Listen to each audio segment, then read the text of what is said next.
Hello, this is Stormrunner, and today I'm back in Cosmoteer, and we're going to be taking a little break from the campaign mode I've been playing a little bit to do some tips and tricks and talk about the update that just came out a couple days ago, I believe 3 or 4 days ago.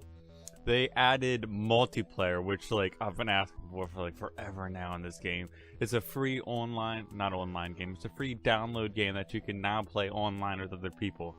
And I really want to get into the multiplayer, and I'll be making a video on that later, but today I'm doing 10 tips and tricks for Cosmoteer, so we'll get right into the tips and tricks. Alright, tip number 10.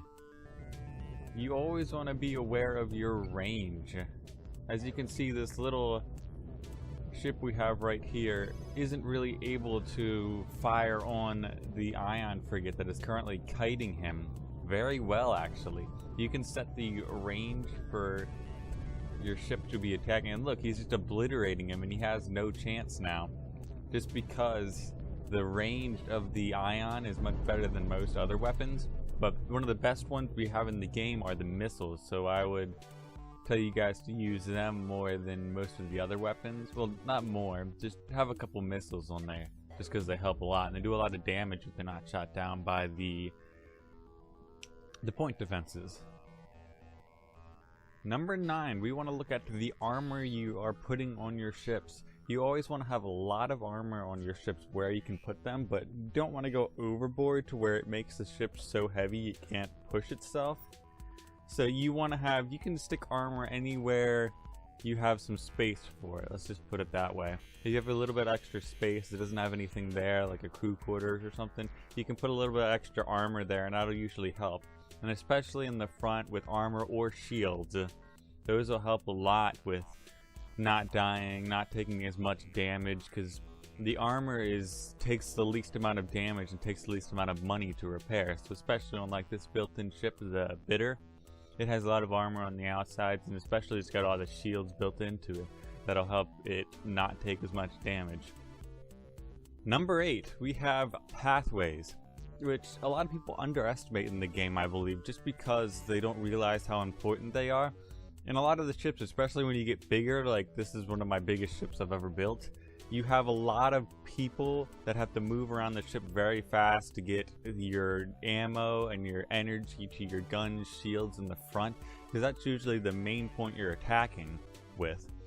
So if you don't have adequate pathways, like the people will start stacking up on top of each other, and there's actually a mechanic within the game that slows them down when they do that. So you don't want this to happen to your people, because then they'll be late to getting ammo and energy, and then you could take a lot more damage than you need be, and it's just a nightmare. Just have better paths, especially using the moving walkways is a good thing to have, just because it speeds them up. I believe it's like twice the speed.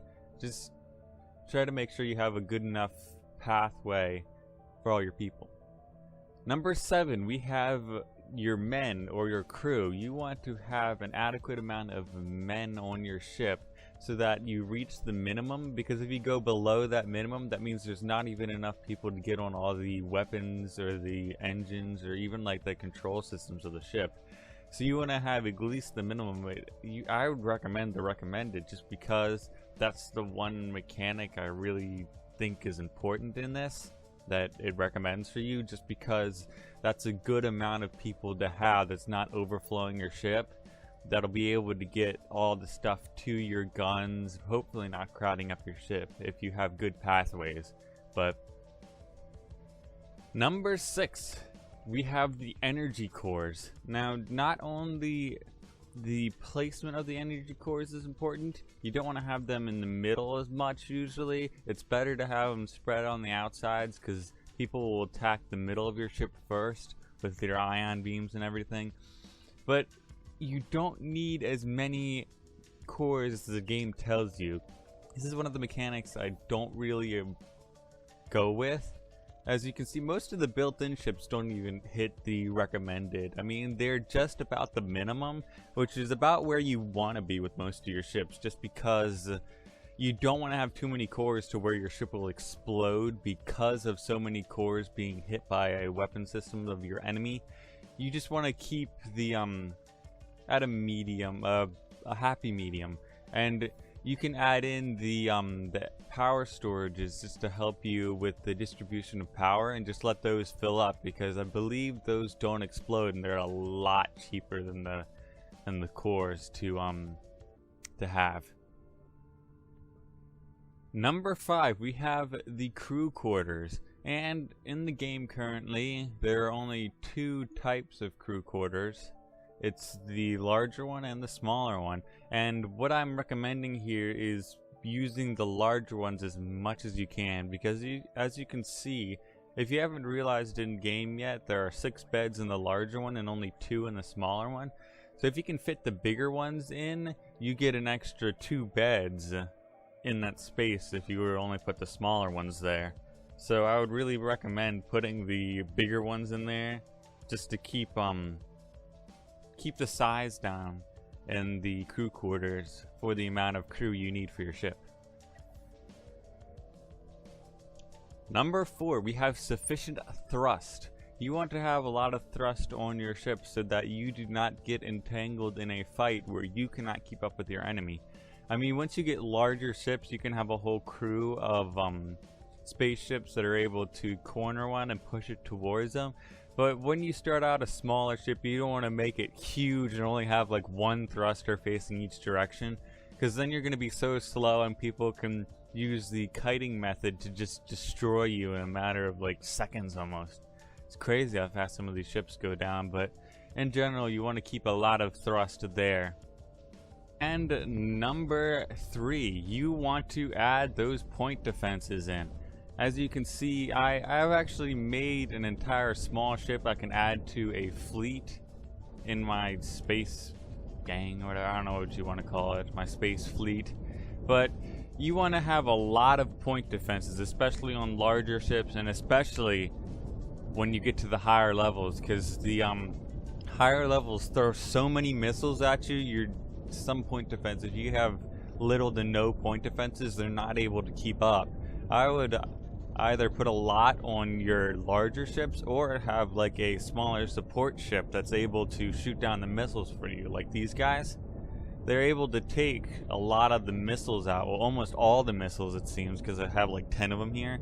But it's good to have that much point defense shooting them down. My number 2 tip here is we want to be hitting the lower targets at the beginning. I know we're all anticipated to get into the higher level targets with bigger guys, but I've made the mistake too plenty of times when you try and go into a higher level target without the adequate amount of weapons, people, money, just because if you die in that, you're probably gonna have to restart. That's just, you don't want to do that. You don't want your ship to be destroyed. So just hit a lot more lower targets. They may give you less money, but you take less damage in the beginning. Finally, the number 1 tip I have, it is about your captain's chairs, or the control rooms you put on your ship. Well, most people will put them in the middle just to make them symmetrical with the entire ship.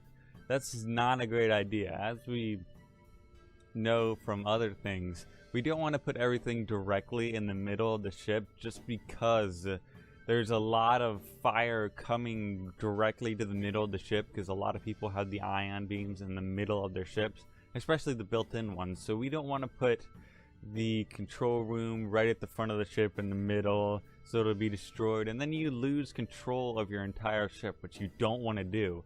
So in general, I like placing them usually towards the back and like the middle somewhere, and having multiple of them. That's another good tip there. Just having multiple of the control rooms within your ship will increase your likelihood of them not being destroyed in a battle. But if you guys like this video, please leave a like and consider subscribing to my channel. I will flash up one of my videos up here. But other than that, I will see you guys later. Goodbye.